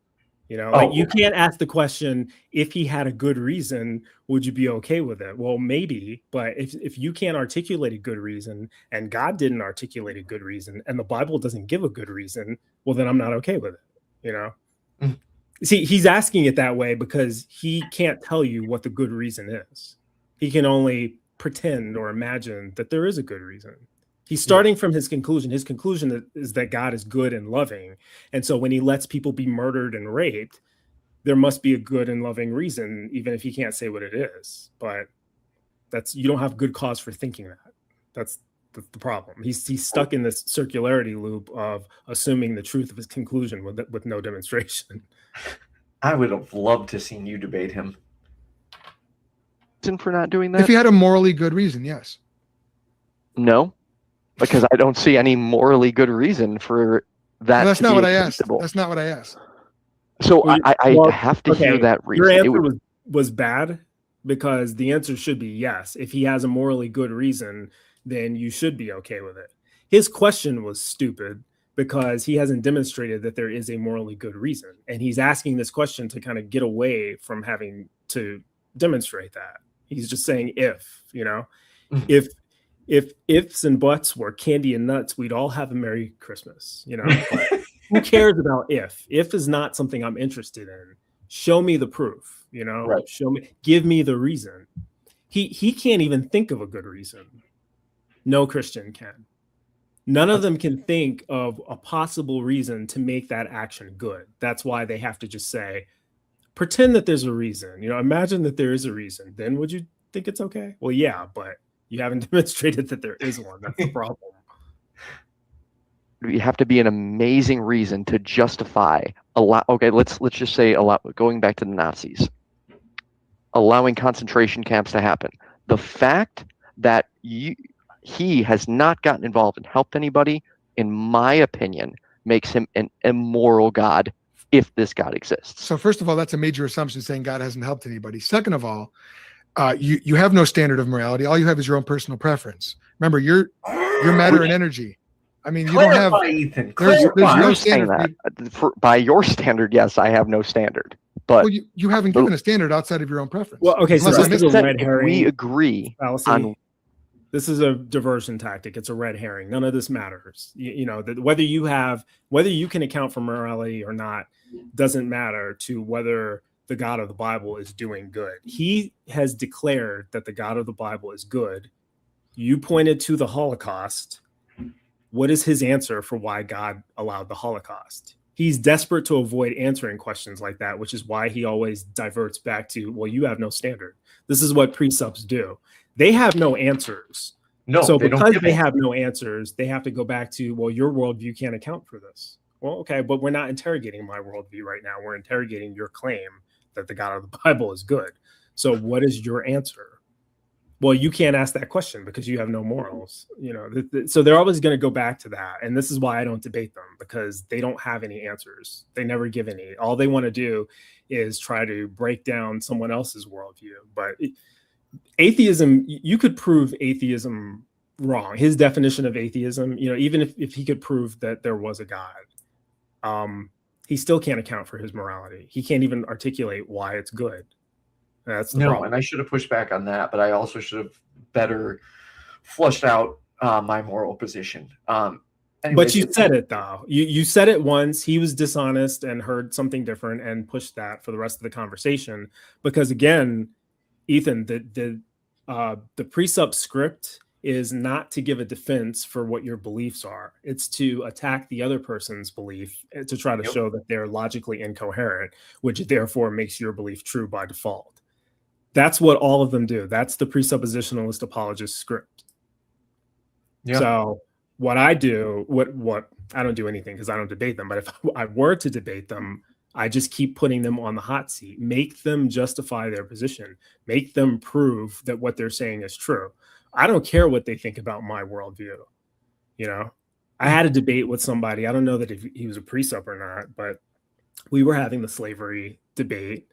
And I asked him, do you think that slavery is immoral at the beginning of the conversation? And he said, yes. This is before he knew that there was passages in the Bible that supported it. Okay. And then we went to the Bible and I showed him all the passages that support it. And he didn't have a good answer for that. And ultimately he had to change his mind and say, because I asked the question again, I said, having just read the Bible, do you think that slavery is good? And then he said, today it's not, but back then, it was necessary. Well, that's relative morals, moral relativism, the thing that he wanted to accuse me of. That's the position he just held. On top of that, he's saying that not only is he now saying that slavery can be good in some instances, and then when I reiterated that I think that slavery is bad and that it's always been bad, his response was, well, you have no standard. You can't even ask that as an atheist, right? My comeback to him was, even if that's true, it's not. But even if that's true, you have to answer it as a Christian. Yeah. You see, you're a Christian, which means according to you, you have the ability to discern what is and isn't moral. And you're saying that God is moral, which means you need to morally account for him letting people die in the Holocaust. So how do you account for that? Don't worry about the fact that I can't account for it. I mean, I can, but you're not accepting it because you don't like my definition of morality. But how do you account for it? What is your explanation for why God lets babies die of bone cancer? What is your explanation for why he lets people get raped in religious institutions? You know, make them account for their morality. They can't do it. No, they just push back on you, and they don't ever explain themselves. Well, you can't ask me that. Well, why can't I? I am. Well, you don't have a moral system. Well, I do, but even if it's not yours, you can't account for it either, according to your own. So, anyways, we do got to wrap it up. So, Stilet Ray, thanks for hanging out. Theoretically, thanks for hanging out. Pavlov, thanks for hanging out. Bryce, thanks for doing this. We're going to be doing part 3 on June 9th. Is that correct? Yes. At least that's awesome. That's what I tentatively agreed to. I think that I'm cool for that date though. Awesome. Sweet. Well, Bryce, where can everyone else check you out at one more time? So far you can only check me out here and on other people's channels when I'm asked to appear as a guest. I have not restarted my own yet. That's still a work in progress. I have to figure out what I want to do and who I'm going to get on board. But in the meantime, yeah, just check me out here. Word of mouth. You know, I pop up every now and then on Skeptic Haven and, you know, just various places. But no one place in particular. I do have a channel with a bunch of old content on there, but it's not worth promoting right now because it's old content. All right. Well, Bryce, don't hang up yet. Everyone, thanks for checking it out. Thank you especially to my patrons and definitely Cindy PLAZA, who has been a very long time committed patron. You rock. And thanks for tuning in, everyone. We'll be back next Tuesday, where I will be doing an episode of Ask an Atheist with the Atheist Socialist. So check that out, 7 p.m. next Tuesday. Have a good night, everyone.